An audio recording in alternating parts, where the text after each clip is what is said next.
Daniel Portela, médico pediatra. Vamos fazer aqui um vídeo baseado nos comentários que surgem, né? Por isso que é bem importante, além de fazer essa interação, a gente agrega novos conteúdos, né? Isso ajuda o canal a crescer e estimula também, né? Você comentando, curtindo, se inscreve no canal, isso também estimula que esse conteúdo se dissemine a mais famílias.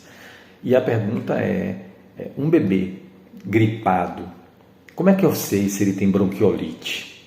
Essa é a pergunta do momento.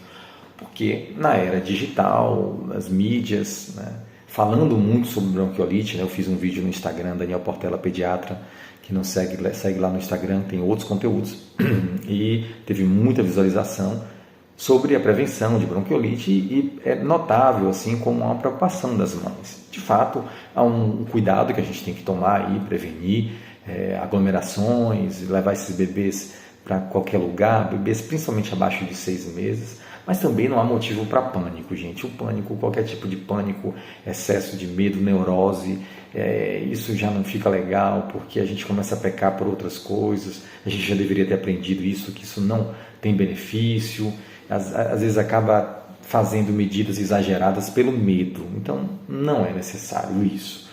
Mas se seu bebê gripou, essa é a pergunta, né? E aí, ele tem bronquiolite? Porque bebês pequenos, né? Bebês abaixo de 6 meses, eu vejo essa pergunta, né? Bebê pequenininho, Daniel, e eu vi que são esses bebês que têm mais bronquiolite. É verdade. E aí, como é que eu sei?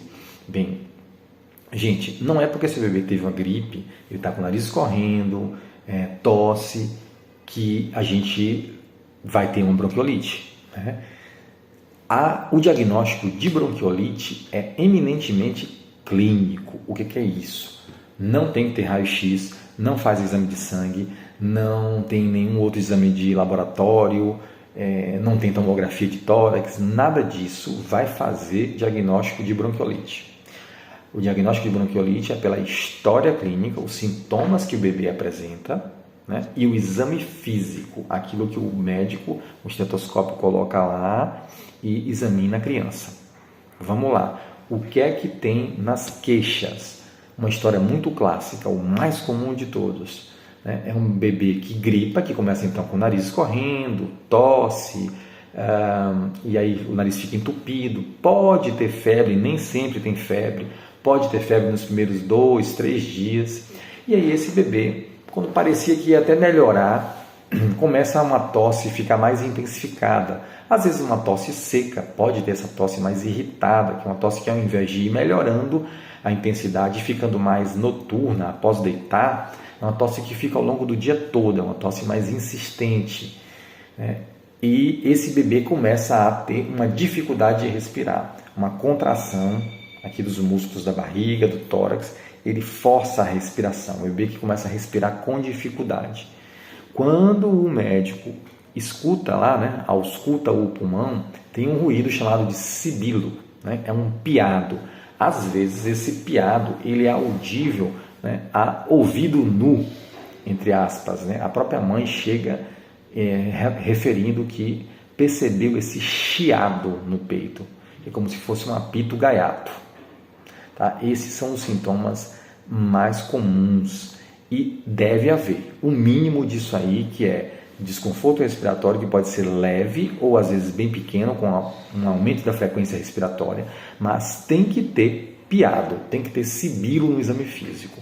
Então, bronquiolite não tem como ter muita dúvida, não tem como pedir exame, é um diagnóstico clínico, por isso que eu falo clínico, isso é o que está escrito no livro, nos guidelines. Não existe princípio de bronquiolite, eu acho que é uma bronquiolite, ou é ou não é, né? Se você for um profissional que ele não deixou isso bem claro, você pode se sentir mais confortável e ir a outro profissional e uma opinião mais objetiva, clara, porque precisa disso, saber se é ou não é. Então não é porque seu filho está com o nariz escorrendo, está com tosse, às vezes até só a tosse, a gente chama de bronquiolite, tá? Muito cuidado também, porque nessa era de informação, às vezes o próprio paciente está dando um diagnóstico por si só, ou chegando, induzindo o médico, que infelizmente tem isso, tem médicos que não se posicionam mais firmemente diante dos comportamentos dos pacientes, que nessa era de superinformação,